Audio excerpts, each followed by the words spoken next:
This video talks about area under the curve in the context of physics. And when we say area under the curve, what we really mean is if I had a graph, y of x, then it would have some shape.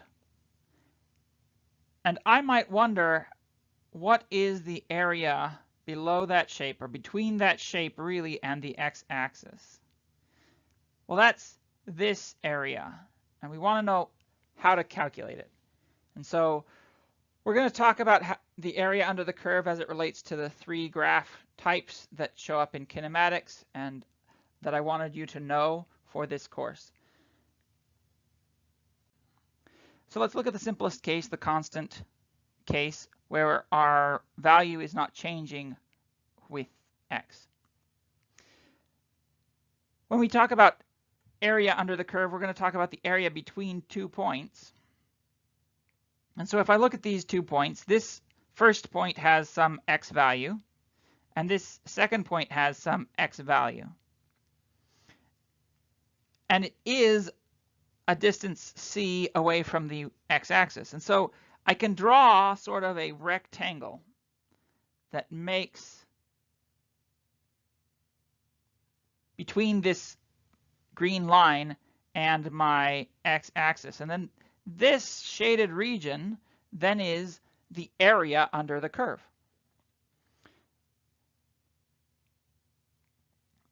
This is just my change in x, right? It's my final x minus my initial x. And the height of this rectangle, well, that's just c. That's just the distance between my x-axis and my line, which is c.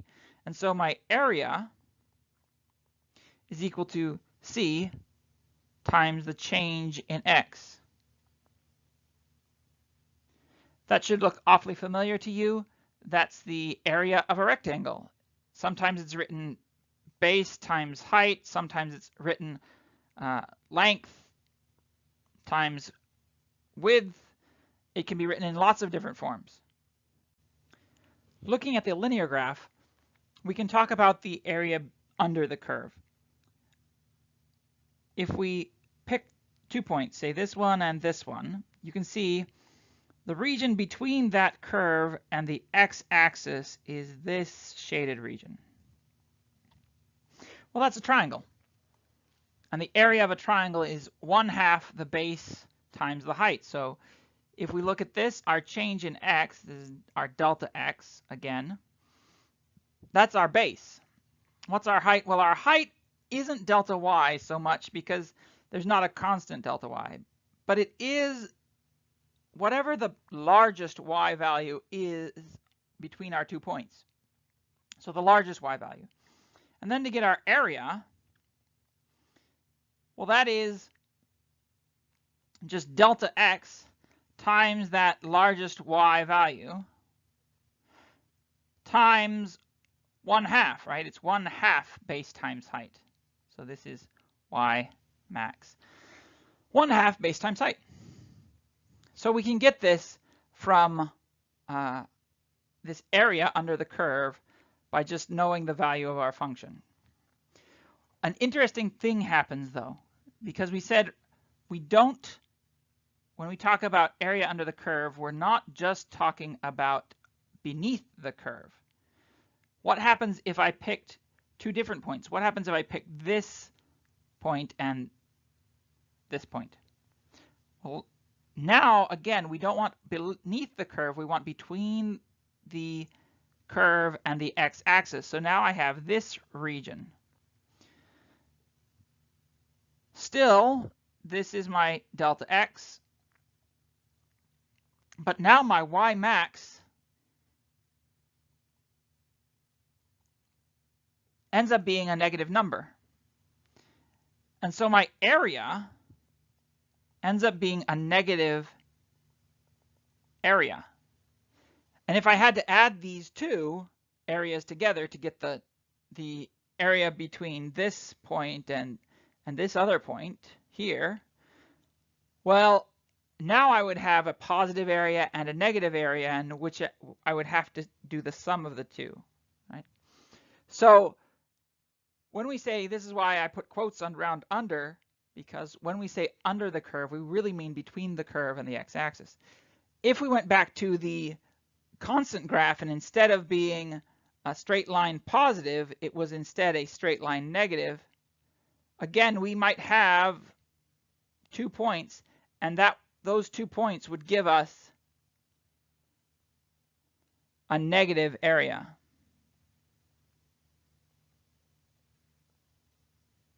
So be careful when calculating or when discussing the area under the curve. Don't get confused by the word under.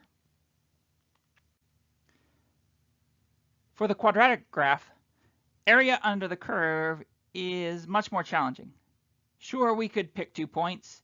We could, say, draw the region beneath the curve.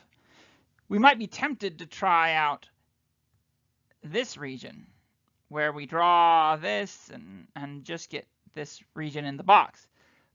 But that's not the area under this graph, right? The area under this graph involves, there's the edge of my graph between those 2 points. And so the area under my graph is actually this whole region. Well, that's not a simple geometry. And so that's not something I would ever expect someone in the algebra-based class to be able to solve. If you're in the calculus-based class, of course, you should be able to solve this given the function of the curve. We could find the area, but it does require calculus. So if your class doesn't require calculus, then don't worry about this. You won't have to know it. Those of you who are taking calculus or have taken calculus may recognize that when I say area under the curve, I really mean take the integral of a function. Integration is a deep topic. We're not going to get into everything. For this course, what you need to know is how to take the integral of a polynomial. And when I say polynomial, what I mean is we have a function that has this form. Y equals ax to the n, or y equals my variable raised to some power and everything times some constant. And we could have lots of terms in this function. We could have, for example, y equals 2x squared plus 4x plus 1. That is a polynomial. If I looked at each term in this function, they all have this form, this ax to the n form. We have 2, which is a constant, times my variable raised to the power 2. We have 4, which is a constant, times my variable raised to the power 1. We have 1, which is a constant, times my variable raised to the power 0. Anything raised to the 0 power is 1, and so if we have a constant, it still has this polynomial form. So that's a polynomial. We want to be able to take the integral of the polynomial. And so to do that, we're going to use what's sometimes called the inverse power rule. It's called that because it sort of reverses the power rule from differentiation. Writing it out, the integral of my function with respect to my variable, what I'm going to do to find out what that is, I'm going to look at my exponent in my polynomial term. And I'm going to take that and I'm going to divide by my exponent plus 1, or multiply by the reciprocal of my exponent plus 1. Then I write my function ax, and I'm going to raise that exponent by 1. And so I end up raising my exponent by 1 and then dividing everything by that new number. Now, this is called the indefinite integral. And the reason for that comes from differentiation. We know that the derivative of a constant is 0. And so integration is the reverse of differentiation, but we never know where our starting point is unless we define it. So anytime we have the indefinite integral, there's always some additive constant we would have to add to adjust where our integral starts. Now, if we just care about what the integral of a function is, we'll often leave off this constant. But if we need to know the value of our integral, then we have to know that constant. And to do that, we would have to know our endpoints. Now, if I know my endpoints, then I can write not the indefinite integral, but the definite integral. I can write the integral from some point A to some point B of my function now with respect to x.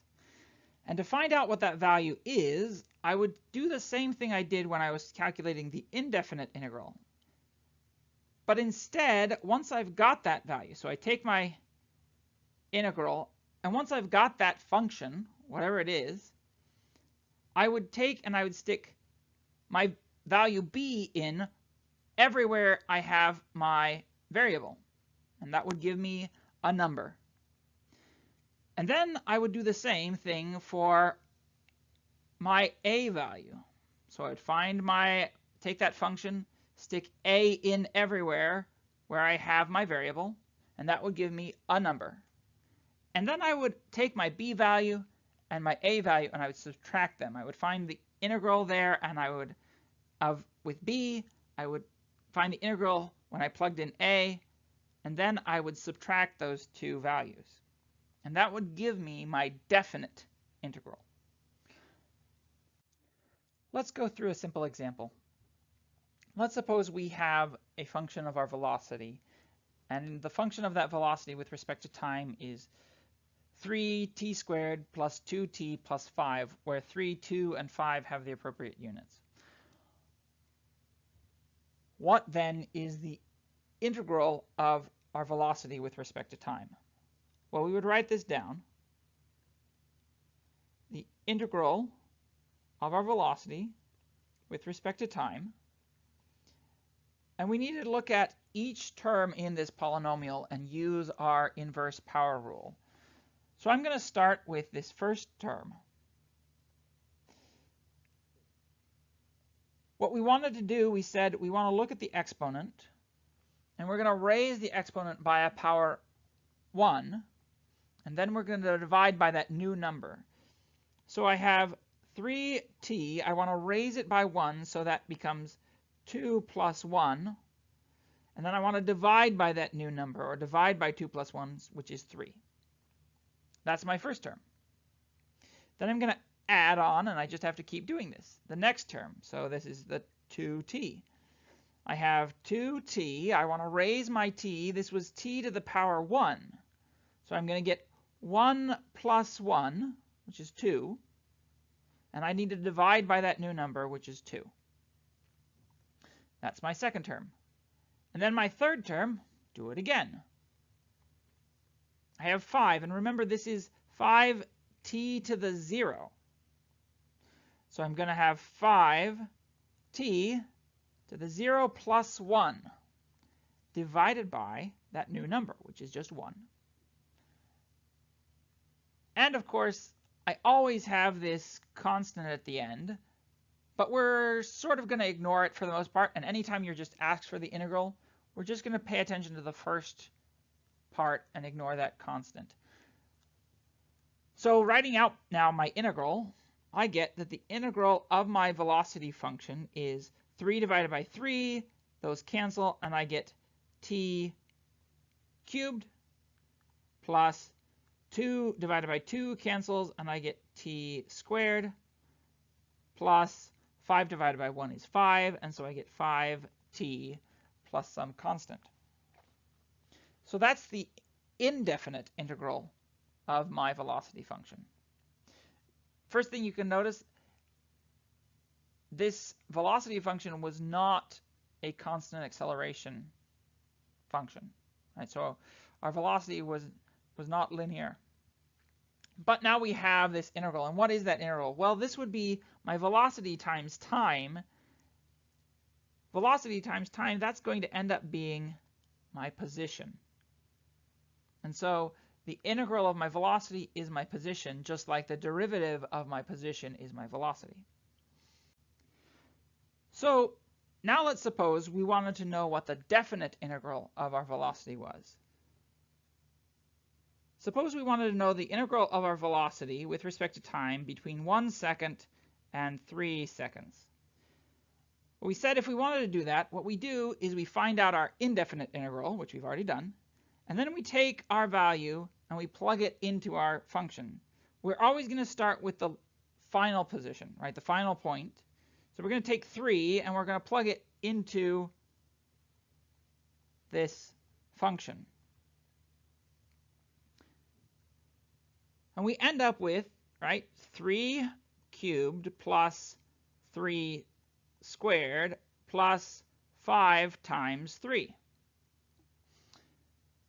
Now we're going to do the same for the last, and we're going to subtract everything off. So we're going to get a minus sign here, right? Or in other words, we get minus, and we plug 1 into it. So we get minus 1 cubed minus 1 squared minus 5 times 1. All right? Now, when you work that out, that's our indefinite integral. You'll notice that if we had included the c, we would have a plus c here. We would end up with a plus c on this side, and we would end up with a minus c on this side, and so they would cancel out. That's why when we do the definite integral, we don't really have to pay attention to that additive constant at the end. We're going to work out what it is. All right, so let's simplify this. Let's finish this off. 3 cubed, that's 27. 3 squared, that's 9. 5 times 3, that's 15. 1 cubed, that's easy, that's minus 1. 1 squared, that's easy, that's minus 1. And 5 times 1, again, that's simple, that's minus 5. And when you add that all up, now we get an indefinite integral of 44 meters per second times seconds, or in other words, we get 44 meters. As I said, the integral of our velocity ends up being a position, or a distance, I really should say.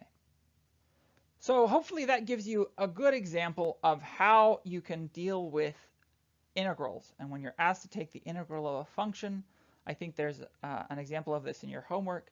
Now you should be able to solve that homework problem. So that concludes our discussion of area under the curve. As I said, it'll come up in the context of work and a few other topics in the course. When it comes up, we'll go through some examples, so don't stress out too much about it.